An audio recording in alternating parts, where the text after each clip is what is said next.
Setelah melalui upaya yang penuh tantangan, proses evakuasi terhadap Jovita Diva Prabu Wardani yang terjatuh ke jurang akhirnya berhasil dilakukan. Korban yang merupakan mahasiswi di salah satu perguruan tinggi di Kudus ini ditemukan di dasar jurang dengan kedalaman sekitar 250 meter. Korban terjatuh saat mendaki puncak Natas Angin, Desa Rahtawu, Gebok, Kudus. Setelah melalui upaya yang penuh tantangan, proses evakuasi terhadap Jovita Diva Prabu Wardani, usia 21 tahun yang terjatuh ke jurang, akhirnya berhasil dilakukan. Korban yang merupakan mahasiswi di salah satu perguruan tinggi di Kudus ini ditemukan di dasar jurang dengan kedalaman sekitar 250 meter.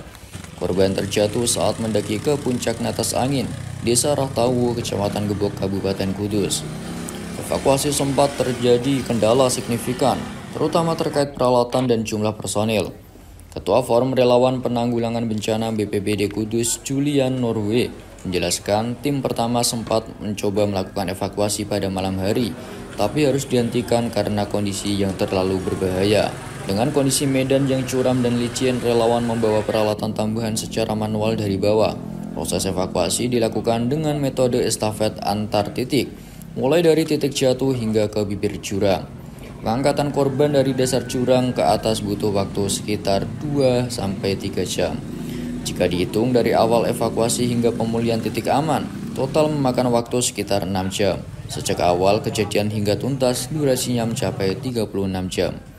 Pada awal laporan, jurang tersebut hanya sedalam 10 meter, namun saat tim mencapai lokasi, kedalaman sebenarnya mencapai sekitar 250 meter.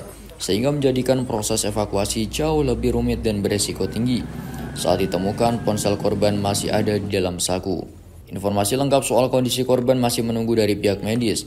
Menanggapi kejadian ini, anggota Komisi E DPRD Jawa Tengah, Arif Wahyudi, menyoroti pentingnya kesiapan pendaki sebelum melakukan pendakian. Untuk dukungan dari teman-teman relawan, membawa peralatan secara sukarela, akhirnya tercukupilah peralatan tersebut, baru berhasil kita evakuasi dengan metode tadi Pak, kita model estafet dari masing-masing pos, karena jalur yang cukup ekstrim, kendala di lapangan yang cukup tinggi, resiko yang cukup tinggi, medan yang cukup berbahaya. Itu berapa lama Pak? Untuk proses evakuasi dari titik jatuhnya menuju ke bibir tebing itu kurang lebih kita proses 2-3 jam untuk pengangkatan korban. Mulai jam berapa sampai jam berapa hari apa Pak? Tadi pagi. Mulai jam kurang lebih setengah 6 sudah bergerak.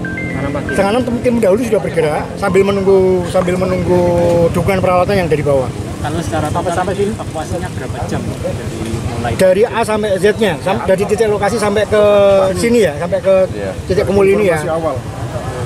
Jadi kurang lebih kita upaya penanganan itu hampir sekitar 6 jam.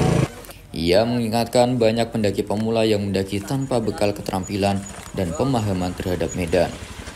Ia juga mendorong adanya sistem pengelolaan pendakian yang lebih profesional, mulai dari registrasi pendaki, pemeriksaan perlengkapan, hingga monitoring selama pendakian. Evaluasi dan pembatasan jalur pendakian puncak Natas Angin kemungkinan akan dilakukan dalam waktu dekat. Nah, sampai BPBD